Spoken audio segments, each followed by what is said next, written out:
జోలికి పోయే పని లేదు. మీ సెల్ ఫోనే మీ ఆయుధం. ఇది గుర్తుపెట్టుకోవాల్సిందిగా నేను కోరుతున్నా. తమిళు కేంద్రంలో రాష్ట్రంలో ఈ రోజు మనకంతా కూడా ఎన్డీఏ ప్రభుత్వం ఉంది.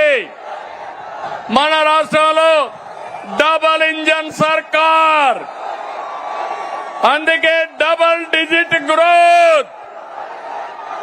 రెండు ప్రభుత్వాలు మనవే కాబట్టి పనులు సుజావుగా అవుతున్నాయి. కేంద్రం సహకరిస్తా ఉంది. నేను ఆ రోజు ఒక మాట చెప్పాను, సంపద సృష్టిస్తానని చెప్పాను, ఆదాయాన్ని పెంచుతానని చెప్పాను. పెంచిన ఆదాయం మళ్ళా ఈ పేదవాళ్లకు పంచుతానని కూడా అప్పుడే చెప్పాను. 2025-26లో 10.5% గ్రోత్ రేట్ వచ్చింది. జీఎస్టీపీ ఆల్ ఇండియా లెవెల్లో 8.8 అయితే మనం 10.5 వచ్చాం. అది కూటమి ప్రభుత్వం యొక్క సత్తా అని మీ అందరికీ హామీ ఇస్తున్నా.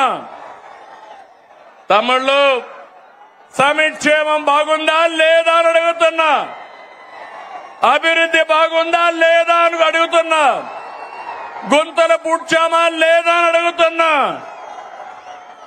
ఈ రెండు జరుగుతా ఉంటే వైఎస్ఆర్ కాంగ్రెస్ పార్టీ ఉనికిని కోల్పోతున్నారు. అందుకే ఫేక్ రాజకీయాలతో ప్రజల్ని మోసం చేయాలని చూస్తున్నారు. ప్రభుత్వ కార్యక్రమాల్ని అడ్డుకోవాలని ప్రయత్నం చేస్తున్నారు. అసెంబ్లీకి రాకుండా పార్టీ ఆఫీసులు మూసుకొని సోషల్ మీడియా ఆఫీసులు పెట్టారు. సిద్ధమని ఎగిరిపడ్డారు. అసెంబ్లీకి రండి, చర్చకు సిద్ధమా అని సవాలు విసురుతున్నా అనంతపురం నుంచి. అవునా కాదా తమ్ముళ్ళు అడుగుతున్నా. అసెంబ్లీకి రావాలనా లేదా అని అడుగుతున్నా. ప్రతిపక్ష హోదా కావాలంటారు. రాజకీయాల్లో ఓనామాలో తెలియని వాళ్ళు. ప్రతిపక్ష హోదా నేనిచ్చేది కాదు. ఎవరిచ్చేది చెప్పండి. మీరిచ్చేది ప్రతిపక్ష హోదా.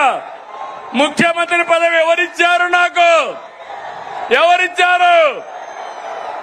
తమ్ముళ్ళు మీరందరూ కలిసి ఆ నాయకుడికి ఒక క్లాస్ తీసుకోవాలా. తీసుకుంటారా అని అడుగుతున్నా. ప్రతిపక్ష హోదా అడగకుండా అసెంబ్లీకి రావాలని అవునా కాదా అని అడుగుతున్నా. అవునంటే గట్టిగా చెప్పండి కూడా చెప్పండి. అసెంబ్లీకి రావాలి. లేకపోతే ఏం చేయాలి? రాజకీయాలకు అర్హులా ఇలాంటి వాళ్ళని అడుగుతున్నాను మిమ్మల్ని. తమ్ముళ్ళు శాసనసభకు రాకుండా రప్ప అని రంకెలేస్తున్నారు.